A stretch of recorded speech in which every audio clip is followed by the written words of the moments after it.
Welcome to Cleared for Launch, the podcast built for high achievers, big dreamers, and driven leaders who are tired of overthinking, perfectionism, and procrastination, keeping them grounded. This show is packed with powerful tools and mindset shifts to help you take confident, consistent action, not just in your work, but in your life. Whether you're a small business owner, speaker, entrepreneur, executive, or someone with a bold vision and a heart for impact, you'll find clear strategies to get unstuck and finally move forward. I'm John Malora. For 15 years, I led test operations alongside NASA and elite military units.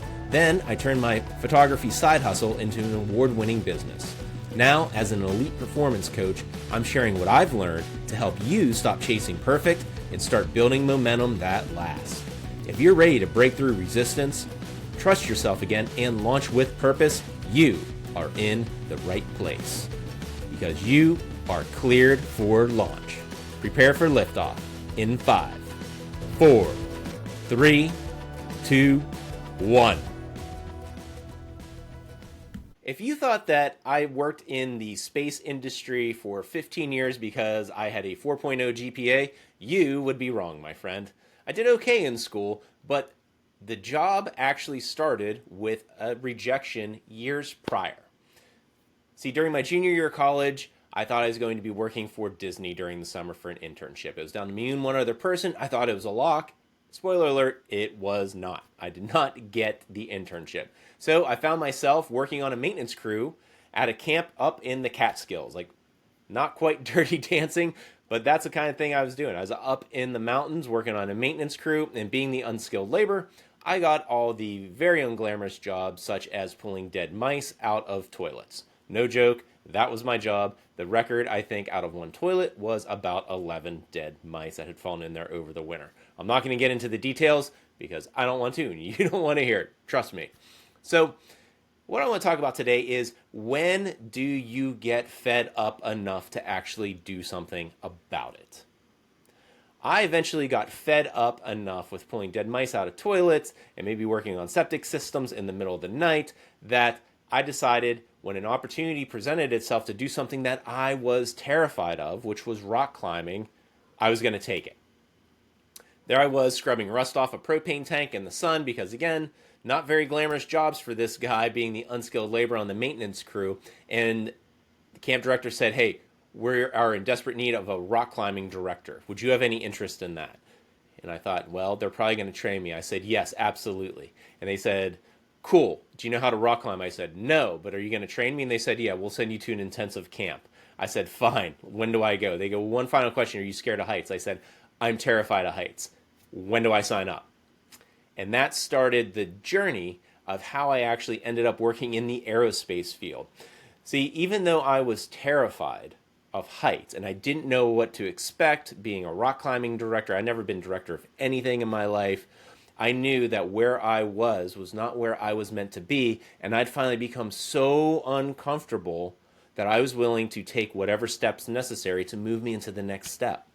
So I went to camp training. They taught me how to be a rock climbing director, and that summer I managed a crew, and we safely had almost 800 scouts from the New York City area rappel and rock climbing over that entire summer.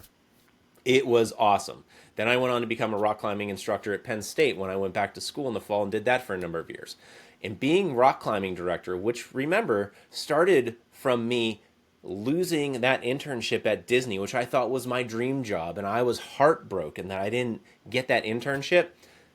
That heartbreak turned into the rock climbing director job, which they saw that on my resume when I eventually applied to work for the company that made the spacesuit for NASA. Their lead test operations guy saw that and said, "I need someone who I can send out into the field." And to quote him, he was one of my best mentors ever.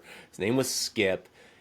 He got on the phone and he said, "Hey, what do you think about rock climbing on Mars?" during the interview. And I said, "Well, are you going to pay my airfare?" And I thought I blew the interview. There was that smart mouth of me getting me into trouble like it had so many times in the past. Apparently it did not. That really jived with Skip, who was a former Special Forces guy, and he and I hit it off. And that job, teaching rock climbing, in conjunction with decent enough grades in engineering school, is what actually led me into that career. So, what I encourage you to do is don't wait until you're so uncomfortable to do something. Try to take action beforehand. And you might be saying, "Hey, I don't know, John. I'm too scared to take action." And that's where I came up with my confidence formula. And the formula, and don't be scared, there's letters in it. Don't be scared, there's letters in this formula. But here's the formula. It's A plus B equals C. A plus B equals C. Action plus bravery equals confidence. Action plus bravery equals confidence. You might be saying, like, yeah, but I am scared out of my mind. I can't be brave. To which I say, that's perfect that you're scared, because guess what? You don't get to be brave unless you're scared. The definition of bravery is not the absence of fear. The definition of bravery is taking action despite being scared, taking action despite the fear you feel. Because when you take action, even when you're scared, when you're being brave, that leads to confidence, because that shows you that you're going to show up for yourself no matter what. So action plus bravery equals confidence. And again, don't wait until you're so miserable to start taking action. Start taking little steps now, even if you're scared. They don't have to be big, giant steps. In fact, I encourage you to take small, consistent actions. So as we wrap up, I want you to keep this in mind. A plus B equals C. Action plus bravery equals confidence. Taking action even when you're scared, and especially when you're scared, that's where confidence shows up, because it shows you that you're willing to show up for yourself. Onward and upward, everybody. Have a great week.